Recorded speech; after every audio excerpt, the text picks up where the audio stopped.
Temps où l'Europe avait accès aux réserves énergétiques de la Russie, où la Russie était la source d'énergie bon marché pour l'Europe, c'est fini. Que se passera-t-il une fois cette guerre par procuration terminée? Parce qu'on y a investi beaucoup de capital politique, beaucoup d'argent, beaucoup d'armes. Il est très difficile d'imaginer un retour à la situation d'avant. Mais de l'autre côté, les Russes ne semblent pas vouloir attendre que l'Europe et les États-Unis espèrent rétablir les relations plus tard. Au contraire, ils semblent avancer assez rapidement, en réorientant leur économie vers l'Est. Je suppose que vous avez également suivi ce qui se passe en Chine avec la réunion de l'Organisation de coopération de Shanghai. Selon vous, quelle est l'importance de cet événement dans la formation du Nouveau Monde, largement influencé aussi par la guerre en Ukraine? J'écris souvent sur des questions liées à la sécurité énergétique. Et je me souviens qu'il y a quelques années, lorsque la Chine et la Russie ont évoqué l'idée d'un accord énergétique massif de ce type, j'ai dit, c'est le jeu, set et match. C'est fini pour l'Europe. Une fois que la Russie sera liée à la Chine, elle n'aura plus besoin de l'Europe. Et l'Europe n'apportera plus rien à la Russie. Je me souviens que tous mes homologues européens et américains disaient « Non, la Russie ne fera jamais ça. C'est juste sur le papier. Cet accord ne sera jamais conclu. Les conditions ne pourront jamais être réunies.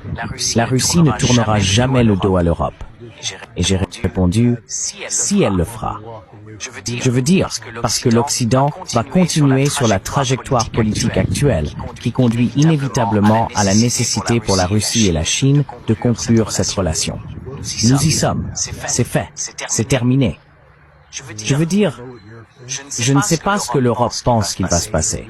Mais le temps où l'Europe avait accès aux réserves énergétiques de la Russie, où la Russie était la source d'énergie bon marché pour l'Europe, c'est fini. La Russie s'est désormais engagée à fournir cette ressource à la Chine. Et cela signifie que l'économie chinoise est désormais à l'abri de toute intervention énergétique occidentale. Ils n'ont plus à s'inquiéter des routes maritimes stratégiques ou de ce genre de choses. Ils ont un gazoduc qui traverse directement, et bien, imaginez être la Mongolie. Quelle aubaine! Vous savez, le gazoduc traverse leur territoire, et ils gagnent des milliards de dollars en argent facile. De l'argent que l'Ukraine gagnait autrefois en étant un pays de transit pour l'énergie. C'est très préoccupant pour l'Europe, parce que, ironiquement, ce qui va se passer, c'est que ce gaz russe va aller en Chine, et la Chine va le charger sur d'énormes méthaniers pour le transporter tout autour du monde, jusqu'en Europe, qui va l'acheter à 5 fois le prix payé par la Chine. C'est la fin de l'économie européenne. Donc c'est vraiment un enjeu majeur. Et ce n'est pas seulement cette affaire-là. En gros, la Russie, la Chine et maintenant l'Inde s'unissent pour créer une réalité économique à l'abri des sanctions. Le dollar est la monnaie de réserve mondiale. Ces jours sont désormais comptés. Donald Trump a vraiment, véritablement, tout gâché. Et nous arrivons à un point de non-retour. C'est-à-dire qu'une fois que la Chine, l'Inde et la Russie seront suffisamment avancées sur la voie de l'indépendance vis-à-vis du dollar, elles ne feront pas marche arrière. Même si les États-Unis annonçaient aujourd'hui, toutes les restrictions sur l'utilisation du dollar sont levées. Vous pouvez utiliser le dollar comme bon vous semble. Plus aucune restriction bancaire. Utilisez simplement le dollar, s'il vous plaît. Je pense que les Chinois et les Russes répondraient sans hésiter.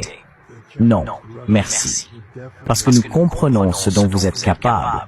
Et nous allons nous assurer que vous n'aurez plus jamais la possibilité d'étouffer nos économies respectives. Et j'imagine que l'Inde pourrait aussi se joindre à nous. Car il ne s'agissait pas d'une politique bien réfléchie. Imposer des tarifs énergétiques à l'Inde pour le soi-disant crime d'acheter de l'énergie russe. Donc, vous savez, Donald Trump, je ne suis pas économiste, mais en lisant ce que disent les gens à propos du marché obligataire et de la hausse des taux d'intérêt, nous assistons à l'effondrement du système économique qui a maintenu l'ordre international fondé sur des règles pendant des décennies. Et vous savez, qu'est-ce qui va le remplacer? C'est une question légitime.